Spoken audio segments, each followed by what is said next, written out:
membangun makamnya wali. Makanya kenapa mbah saya di Ponorogo makamnya saya rubah, saya bangun menjadi makam yang bagus. Siapa mbah saya? Mbah Muhammad Besari. Kebetulan saya keturunan nomor 9 dari Mbah Muhammad Besari. Mbah saya itu kaya 7 turunan. Persoalannya saya keturunan nomor 9. Ya rungkat, ente-entean, orang kebagian. Miftah Maulana Habibur Rahman, Kiai Haji Muhammad Muradi, punya mbah namanya Kiai Bonira Usman, punya mbah namanya Boniran, punya mbah namanya Kiai Jalal Iman, Kiai Karyonawi Madarum Ilyas Muhammad Besari, nomor 9. Mbah Muhammad Besari punya bapak Anom Besari, makamnya di Madiun, Caruban. Punya bapak Abdullah Mursad, besok tanggal 25 haul di Kediri. Punya bapak namanya Raden Demang, punya bapak namanya Pangeran Demang, punya bapak namanya Panembahan, mohon maaf, Susuhunan Wirasmoro, punya bapak namanya Panembahan Prawiro, punya bapak namanya Sultan Trenggono, punya bapak Raden Patah, punya bapak namanya Prabu Brawijoyo. Elek-elek kayak dia turunan ke-18 dari Prabu Brawijoyo. Ngopi dewek.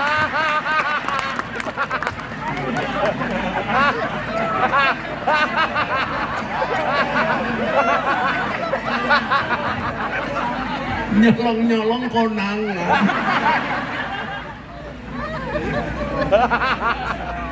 Nah, salah satu torekahnya Habib Lutfi itu apa? Beliau minta kepada murid-muridnya untuk membangun makbarohnya para wali. Jadi kalau di kampung Kutang Mendala ini ada makamnya wali. Apa? Kuta Mendala. Saya ngomong apa? Cangkem-cangkemnya dewek ya. Kok ada makamnya wali, itu hendaknya fayambagi sayukzoni untuk dibangun dan dirawat. Kenapa? Supaya beda dengan makam yang lainnya. Sementara di Arab Saudi jangankan cuma makamnya kiai, makamnya sahabat pun nggak diperhatikan. Sampai dulu ada ancaman makamnya Nabi pun akan digusur. Sehingga kemudian apa? Muncul komite Hijaz, ulama-ulama Nahdlatul Ulama yang datang ke Madinah. Maka kita itu bersyukur, Bu, punya NU di Indonesia sehingga tradisi Ahlus Sunnah wal Jamaah tetap terjaga. Tapi banyak orang yang gagal paham, selalu saja mempermasalahkan tentang amaliyah-amaliyah Nahdlatul Ulama. Maka tadi saya bilang ada tantangan eksternal, tantangan dari luar. Orang-orang yang tidak nyaman dengan keberadaan Nahdlatul Ulama. Habib Lutfi pernah mengatakan kepada saya begini di kamar beliau, "Nah, pengen menghancurkan Indonesia itu gampang. Caranya bagaimana? Dengan cara menghancurkan Nahdlatul Ulama. Kalau NU hancur, Indonesia hancur. Kenapa? Karena misi kedua Nahdlatul Ulama adalah misi kebangsaan. Isinya apa? Menjaga keberlangsungan negara kesatuan Republik Indonesia dengan PBNU yang ada di dalamnya. PBNU itu apa? P-nya Pancasila, B-nya Bhinneka Tunggal Ika, N-nya NKRI, dan U-nya Undang-Undang Dasar 1945. PBNU. Maka kalau NU ini dihancurkan, Indonesia hancur. Pertanyaan berikutnya adalah bagaimana cara menghancurkan NU? Gampang, dengan mengadu domba para kiai dan habaib, ulama dan kiai, gus-gus semuanya berantem. Maka saya sama Kiai Pak Satibi itu nggak boleh berantem walaupun amplopnya berbeda.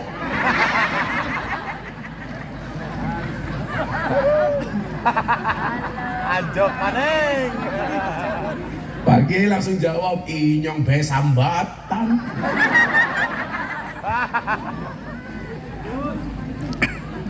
Nah, menghancurkan Indonesia dengan cara menghancurkan NU. Menghancurkan NU dengan cara menghancurkan para ulama. Bagaimana cara menghancurkan ulama? Mengadu domba antara ulama dengan kiai, kiai dengan habaib, Gus dengan Gus. Maka saya bilang, kekisruan hari ini soal Kiai dan Habib sudahlah kita redam, nggak usah dibesar-besarkan. Saya khawatir dengan apa yang disampaikan oleh Habib Lutfi. Beliau menyampaikan ini 8-10 tahun yang lalu, Pak. Saya dipanggil ke kamarnya, ini hebatnya wali, Pak. Saya masih miskin, tahun 2000-an saya kenal sama Mbak Lutfi. Saya masih miskin, beliau manggil saya dengan kalimat juragan. Sampai hari ini Habib Lutfi manggil saya juragan. Dulu saya miskin sudah dipanggil juragan. Dan ternyata ketika saya tanya kenapa Mbak, itu doa. Dan ternyata apa yang disampaikan beliau keturutan dikabulkan oleh Allah. Minimal saya lebih enak hidup saya dibandingkan 20 tahun yang lalu. Juragan sejak saya miskin. Saya dulu, Bu, mohon maaf kalau boleh cerita, anak saya umur 2 tahun banter-banterin nyusu, saya nggak kuat beli susu. Sampai akhirnya malam itu saya rebutan susu sama anak saya.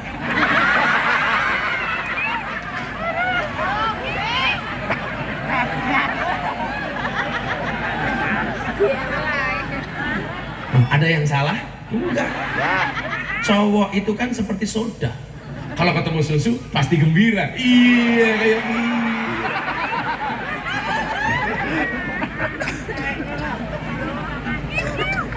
Ansor tahu kenapa namanya susu? Karena jumlahnya 2. Kalau 1 su.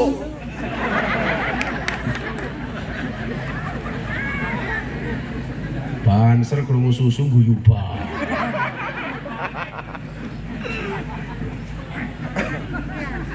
Jadi begini ya Bapak Ibu. Saya kemarin kan sempat tersinggung. Tersinggungnya kenapa? Masa masih ada gara-gara wacana tes DNA. Ada yang tanya sama saya tentang nasabnya Habib Lutfi. Ini kan su'ul adab. Sekelas Habib Lutfi saja masih Anda curigai. Kalau memang Anda punya masalah dengan Habib Bahar, ya sudah, yang suruh tes DNA itu Habib Bahar. Jangan Habib Lutfi. Kalau Anda minta Habib Lutfi untuk tes DNA itu bukan lagi su'ul adab, tapi biadab. Betul? Coba Anda lihat, Abah Lutfi itu Roes Amjadman seumur hidup, Jamaah Ahli Thariqah Anak Sabadiyah. Beliau itu presiden ulama sufi sedunia. Besok akhir Agustus akan ada multaqo ulama dunia yang sudah daftar 60 negara. Kebetulan saya diminta ngurusi multaqo ulama dunia di Pekalongan. Bahkan Anda tahu siapa yang jadi ketua panitia? Pak Prabowo. Yang buka besok siapa? Pak Jokowi. Saya disuruh ngurusi. Itu kalau nggak sekali berhabib Lutfi nggak bisa, Pak. Mengumpulkan 60 ulama dari 60 negara, ulama-ulama di dunia.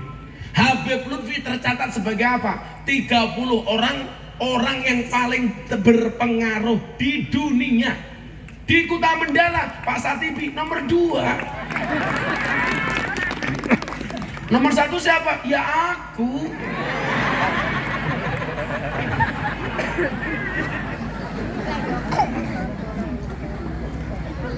Kalau yang kamu curiga itu Habib lain, itu terserah lah.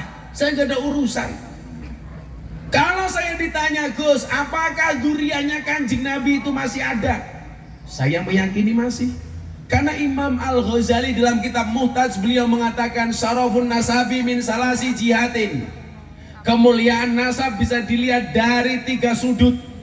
Yang pertama, al-intiha ila sajarati Rasulillah sallallahu alaihi wasallam fala yu'adilahu syai'un, kata Imam Ghazali. Nasab yang langsung terhubung sampai Nabi ini tidak ada lawan. Berarti apa? Nasabnya Kanjeng Nabi itu masih ada. Kalau saya ditanya, Gus, apakah Habib itu dzurriyyah? Saya dengan lembut mengatakan, wallahu a'lam bissawab. Maka begini, saya pikir ini gak produktif kalau terus-terusan dibenturkan antara kiai dengan habaib. Memang Bapak Ibu, saya meyakini gak semuanya habaib itu dzurriyyahnya Nabi. Karena banyak yang ngaku-ngaku. Contoh dulu di Jakarta ada namanya Novel Bamukmin. Itu ternyata Yaman. Di Yaman itu kan banyak ada Bakadam, ada Bamukmin, itu semuanya bukan habaib. Tidak semua yang ngaku habaib di Indonesia itu duriannya Nabi. Banyak yang ngaku-ngaku. Sehingga apa? Terjadi kondisi hari ini. Tapi saya masih meyakini duriannya Nabi itu masih ada. Yang menjadi persoalan apa? Perdebatan ini tidak bagus untuk umat. Akhirnya yang terjadi saling mencaci, saling memaki. Dan itu tanda-tanda yang disampaikan Habib Lutfi itu benar. Pengen menghancurkan NU dengan menghancurkan para ulama. Kamu ngaku Gus, itu lebih bisa diterima daripada kamu ngaku Habib. Umpamane jenenge kene wong sing paling lucu arane siapa? Siapa?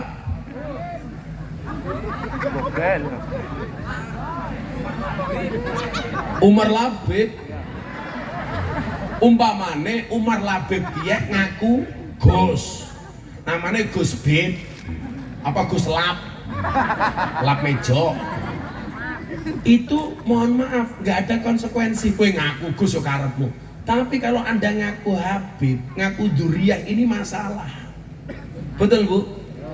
Kalau dengan Duriyahnya Nabi, Sayyid Abdullah Al-Haddad beliau mengatakan begini, wa ala kafatil muslimin ayya'taqidu hubbahum wa mawaddatahum wa yu'adhimuhum wa yuwakiruhum bi ghairi israfin wala huluwin. Dengan Duriyahnya Nabi, hendaklah orang Islam itu menghormatinya, menghargainya tanpa harus berlebih-lebihan dan melampaui batas. Yang merusak Duriyahnya Nabi itu siapa? Ya yang ngaku-ngaku Duriyah padahal bukan Duriyah. Lah kalau orang seperti itu silakan dites DNA. Lah gue ngomong takon karo aku, Habib Lutfi nasabe keprimen Gus, tak gebok cangkemmu. Betul? Kalau kamu mempertanyakan kayak Pak Kiai Satibi, kenapa Gus Miftah pakai kacamata hitam? Ya ora apa-apa. Wong mata-matane nyong dewek. Kenapa Gus Miftah pakai tongkat? Ya ora apa-apa. Pak Satibi kan takon mergo ora duwe. Aduh. Ini itu tongkatnya almarhum Ki Antos Susmono. Almarhum Bupati Tegal. Kok pentong dasmu pentong keprimen? Ini dulu Pak Kiai Satibi dikasih saya itu sebulan sebelum Ki Entus meninggal. Karena waktu itu saya sakit, pas pengajian di Tegal peresmian masjid saya sama Habib Lutfi. Pulang saya dikasih tongkat, sebulan kemudian Ki Entus meninggal. Kenapa tongkatnya kemana-mana saya bawa? Selain enak untuk bersandar, karena mohon maaf, jangan bersandar dengan kaca, tapi bersandarlah dengan dia yang kamu nikahinya. Iya. Tapi ini yang diombe. Ini tongkatnya kemana-mana saya bawa itu bukan karena saya rapuh, enggak. Tapi karena saya punya niatan, kalau pengajian saya ada pahalanya, mudah-mudahan Ki Entus dapat jariahnya. Makanya kalau kamu pengen dapat jariah, ya ngasih saya apa gitu.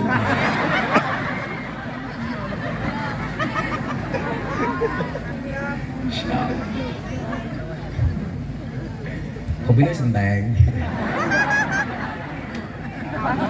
Sejarahnya begitu ya. Ini dari almarhum Ki Entus. Entus itu ngaji sama saya. Dulu beliau ngaji sama saya kitab hikam. Zaman dia jadi dalang top. Entus itu sudah datang ke pondok saya. Pas jadi bupati sebulan sekali datang ke pondok saya. Ngaji. Itu hebatnya Entus.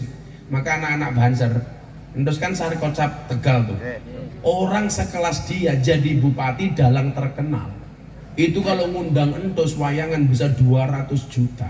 Waktu itu masih mau ngaji Pak, tiap bulan datang ke pondok saya. Maka kita tidak boleh berhenti. Maka saya senang Banser itu. Banser itu kalau sudah ngawal kiai, duduk di depan panggung ikut ngaji. Kadang-kadang selesai ngawal minggat, golek badokan.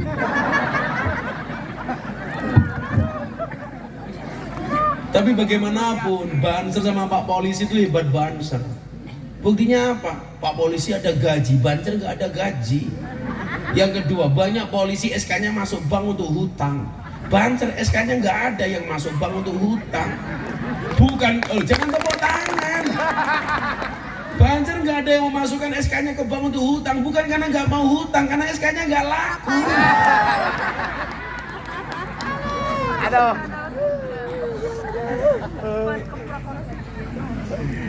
Makanya Banjar di mana-mana fitness, awake fit, atine ngenes. Tapi kalau ibu punya anak mantu, oh carilah Banjar sebagai calon anak mantu. Kenapa? Jelas, kiai saja dijaga, apalagi anakmu.